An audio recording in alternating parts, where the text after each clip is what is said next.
হাদিস দ্বারা যেটা প্রমাণিত হয় যে যাদের অস্থায়ী শাস্তি এটা দুনিয়া থেকে শুরু হয়, পাপীদের শাস্তি দুনিয়া থেকে শুরু হয়।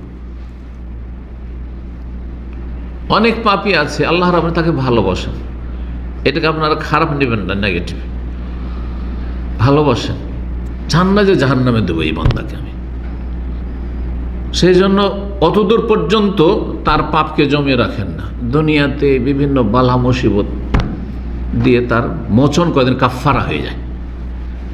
অসুখ হলে কাফারা হয় না, হাদিস আছে না? জ্বর হয়েছে, সর্দি কাশি হয়েছে, বিভিন্ন রোগ, পেটের রোগ, অমুক রোগ তমুক রোগ, সবগুলিতে গোনা মাফ হচ্ছে, মর্যাদা উঁচা হচ্ছে, গোনা মাফ হচ্ছে। যাদের গোনা নেই মর্যাদা উঁচা হইতে লেগেছে, কিন্তু গোনা আছে, অধিকাংশ মানুষের গোনা আছে, সুতরাং এই যে গোনাগুলি হচ্ছে দৈনন্দিন, অসুখ বিসুখে কী হয়ে যাচ্ছে, গোনা মাফ হয়ে যাচ্ছে। শুধু শারীরিক না, বালা মুসিবত না, পারিবারিক অশান্তি। আল্লাহ চান আপনার জন্য কল্যাণ, যে তোমার পানিশমেন্টটা এখানে হয়ে যাক, যাতে তোমাকে কবরে শাস্তি না পেতে হয়, তোমার জাহান্নামে শাস্তি না পেতে হয়। এটা আপনাকে ভালো মনে করতে হবে যে আমার জন্য এটা কি, ধাক্কা খেলে মক্কার দিকে ফেরা, ধাক্কা খেয়ে সংশোধন। কিন্তু এত পাপ যে দুনিয়ার এসব বালা মুসিবত এসেছে, অথবা আল্লাহ চেয়েছে যে না একে কঠিন শাস্তি দেবো, একে দুনিয়ার শাস্তি হালকা শাস্তি দিয়ে কাজ হবে না। কবর আযাব শুরু হয়েছে, কবর আযাব জাহান্নামের একটা অংশ। কবরের আযাবেও মাহফিল নেই, এত গুনাহ করেছে। যদি এমন হতভাগা হয়, এমন পাপী হয় যে কবরের শাস্তি দিয়েও মাহফিল না, তখন গিয়ে জাহান্নামের সম্মুখীন হবে।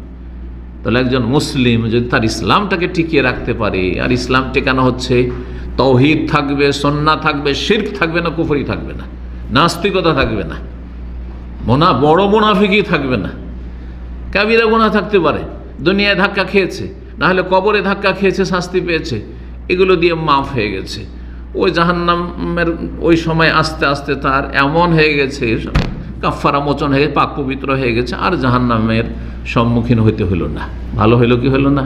তাহলে দুনিয়াতে যদি অসুখ বিসুখ হয় তো সবসময় নেগেটিভ নেবেন, বলে আলহামদুলিল্লাহ আল্লাহ আমার গুনাহ খাতা মাফ করছেন, কিন্তু নিজে থেকে চেয়ে নেবেন না। আবার অনেকে আছে দিন সম্পর্কে জ্ঞান না থাকার কারণে, আল্লাহ আমি আখিরাতের শাস্তি চাই না, যা দিবা এখন দিয়ে দাও। তো মূর্খ এটা চাওয়া নিষেধ আছে, বরং নবী সাল্লাল্লাহু আলাইহি ওয়াসাল্লাম বলছেন সালুল্লাহ আল আফিয়া, আল্লাহর কাছে নিরাপত্তা কামনা করো, দুনিয়াতে আল্লাহ আফিয়াত দান করো এবং কবরের জীবনে আফিয়াত দান করো। আফিয়াত মানে হচ্ছে সার্বিক নিরাপত্তা, স্বাস্থ্যগত, মানসিক, শারীরিক, আর্থিক, পারিবারিক, সামাজিক, জাতীয়, আন্তর্জাতিক ইত্যাদি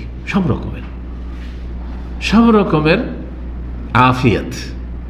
যেন একটি হাদিস রয়েছে, আল্লাহ আফিয়ানি ফি বাদানি, আল্লাহ আমাকে আফিয়াত দান করো শরীরের ক্ষেত্রে।